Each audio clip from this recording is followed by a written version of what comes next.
Welcome everyone to another episode of The Bright Side. Today we have returned to Heartlands to check out the museum. The last time we were here, the museum was closed due to an event, so it should be open, so let's go check it out.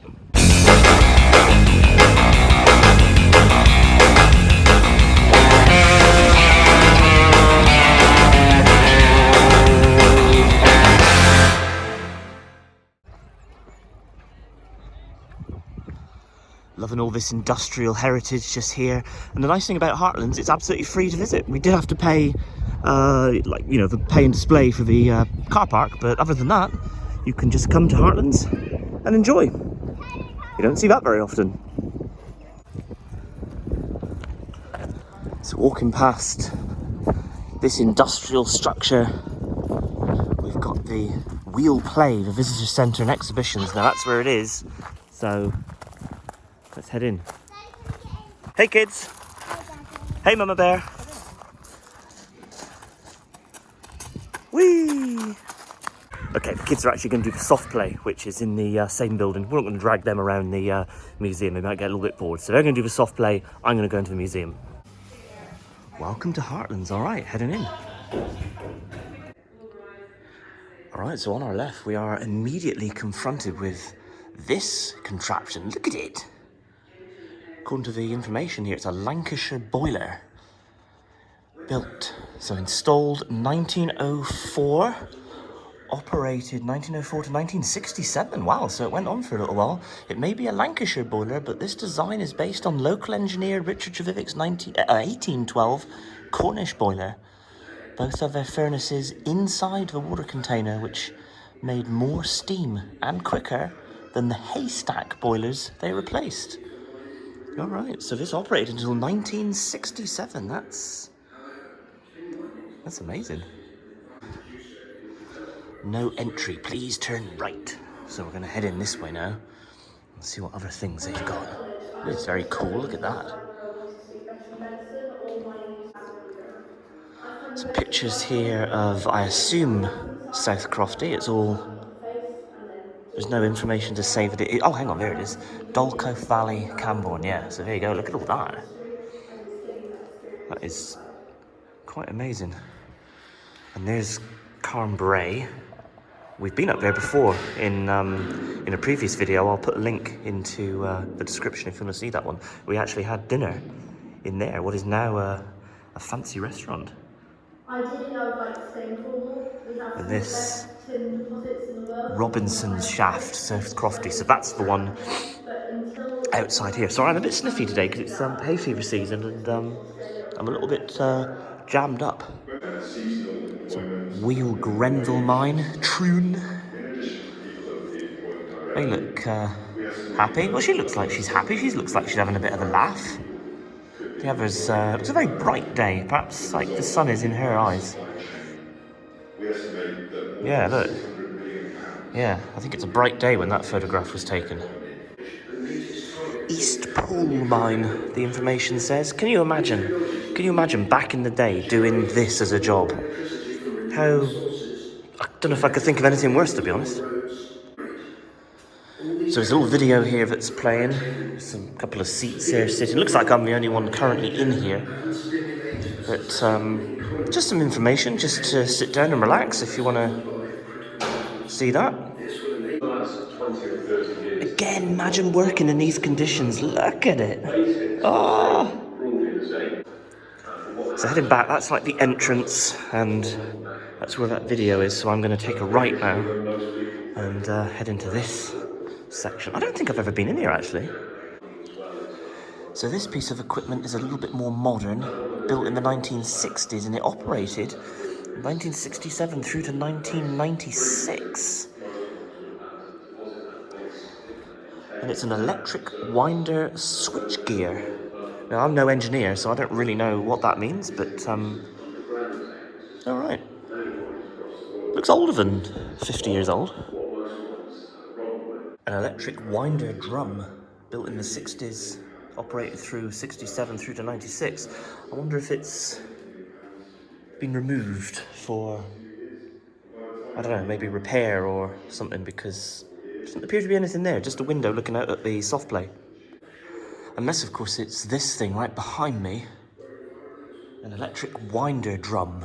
Maybe, I mean, that looks like a drum. I would describe that more as a spool as opposed to a drum. Maybe that means the same thing, I don't know. Like I said, I am not an engineer, so perhaps that information there is referring to that. Not sure what that is on the wall. It says a servo. Obviously, if there was a pipe attached there at some point, being removed.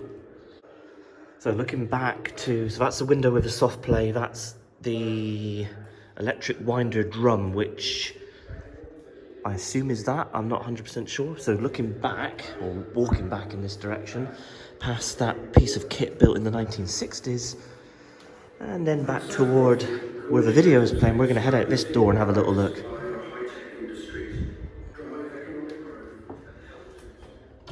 Ooh, let's see which direction to go. Let's take a right and see what's up through here. So there's a few little exhibits which we'll look at on our way back. Oh yeah, this is like the, I think this is the room where you can get married, if that's something you want to do. Ooh, explosive reserve station, my goodness. So we've got some more information here, lots of these placards on the wall which look interesting. I shall skim my eyes over them and then sort of condense that down for you guys. A culture of mobility, and I assume that's in Cornish. I can't speak Cornish, which is a shame because I'd like to learn. Mine workers had always been prone to migration as the fortunes of various mines waxed and waned across Cornwall. By 1800, they were already working on mines in West Devon, Somerset, Wales, Shropshire, the Peak District, and across Ireland. Very cool. What's this? Oh, Pennsylvania, so... But they had also ventured farther afield. In the early 1700s, Cornish immigrants had pioneered iron mining and smelting in Pennsylvania, and in the late 1700s had inspected copper deposits around Lake Superior. Migration was therefore nothing new, but the scale of it during the Great Migration, circa 1815 to 1915, was unprecedented. One thing is for sure, there's lots of Cornish blood around the world. This main picture along the bottom is interesting. It says Cornwall Forge, Cornwall, Pennsylvania, circa 1900. Built in the mid-1700s by the Grubb family to smelt iron ore from nearby mines. This site is an example of the early Cornish contribution to the industrialization of the United States. So we've got another exhibit in here. Oh wow, yeah, look at that, gosh. Obviously it's like gated off. We obviously can't go in there and have a real good look, but you can kind of see what it's all about. Like someone's left their boot there.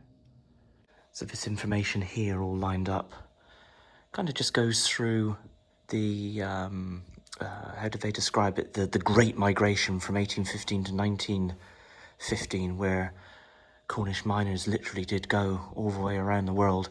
So obviously Europe, South America, North America, Oceania, Asia, and Africa. Yeah, I like the way the everything is in Cornish underneath. That's quite cool. Like I said, I can't speak Cornish. I'd like to be able to speak Cornish. At the end of the day, it kind of feels like I should speak Cornish. At the end of the day, I am Cornish and can speak my own language. Very weird. And there's the man himself, Richard Trevithick. Apparently in this picture, oh yeah, you can see the mountains there. It says Richard Trevithick, 1771 to 1833, points towards the Andes Mountains, where he pioneered the use of high-pressure steam engines at high altitude, a feat thought to be impossible. What a legend.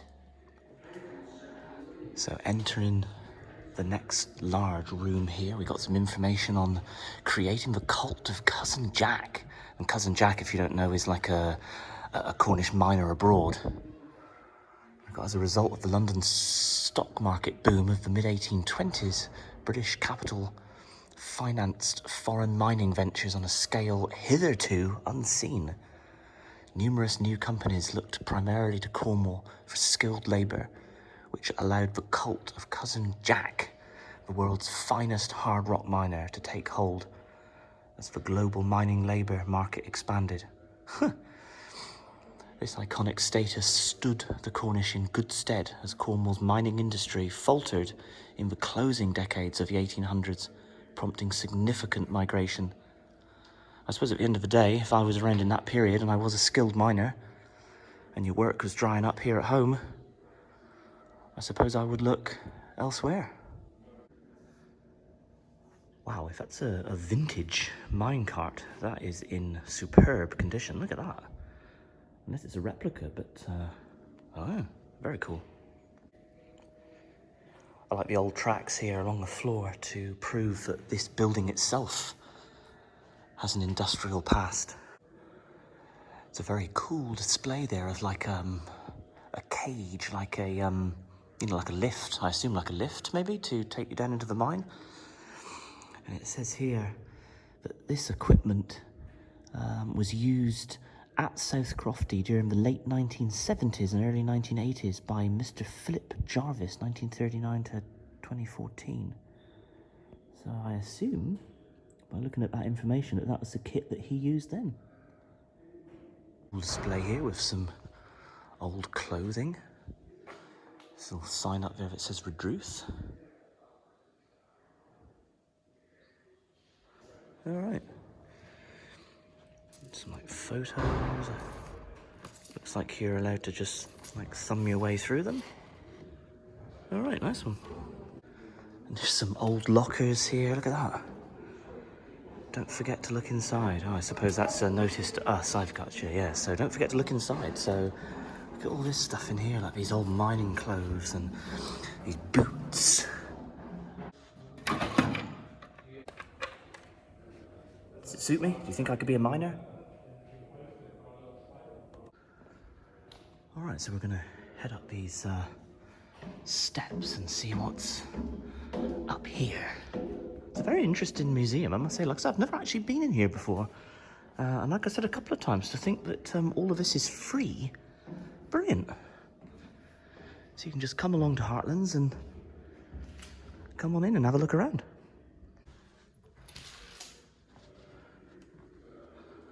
Wow, look at this. Oh my goodness.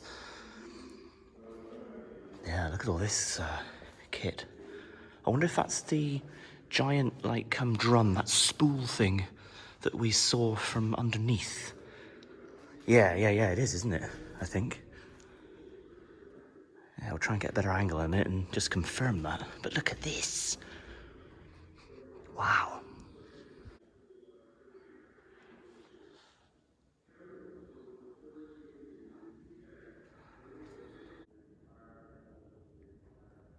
Look at these tools. That's amazing. That's some sort of drill. Yeah, look.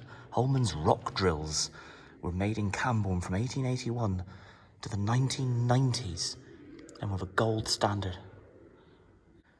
And if we look down there, that's that display, which I thought maybe was empty. I don't know. That information was like pointing to there. And when we looked back, it was at that piece of machinery. So yeah, that does confirm it. That is that huge, like, drum thing. Whatever. I don't know. Like I said, I'm not an engineer. No idea what it is. Apart from the fact it's a big wheel with cable around it. Just stepping towards these windows, actually, that's the entrance to the exhibition and the soft play.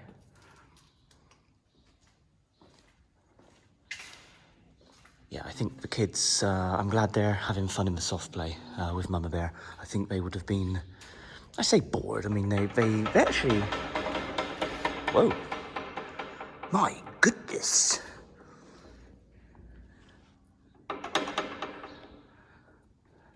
That frightened me. Yeah, what was I saying? Yeah, I think the kids would, not necessarily be bored, but I mean, they're 6 and 3, so they're not going to have that sort of level of interest and understanding in the museum. So I'm glad they're downstairs with Mama Bear in the soft play. Ooh, look at him up there, look.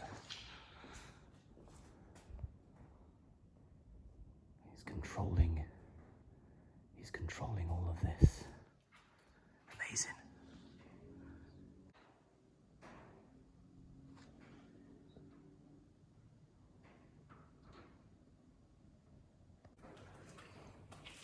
This building is very creaky. They've obviously replaced the roof up there, but yeah, there is a certain ambience here in this museum.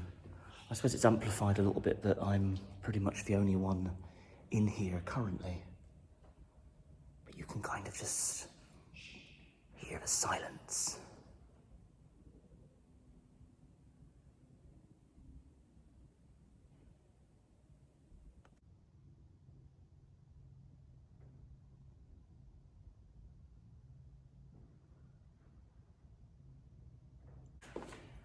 Very atmospheric.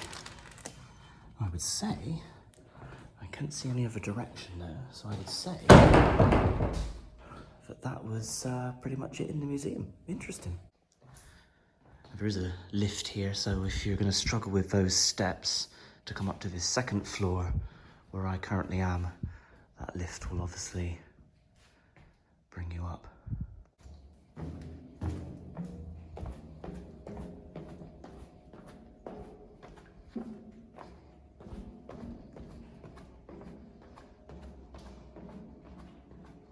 We're going to leave the video there. I do hope you enjoyed it. When we came to Heartlands last time, this museum was closed, but we did obviously video the rest of Heartlands, so what I'll do, I'll leave a link to that in the description so you can check it out.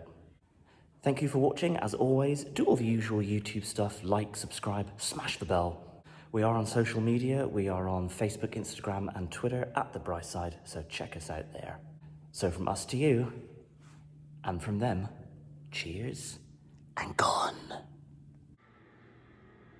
There's like random music started from nowhere. What the heck is going on?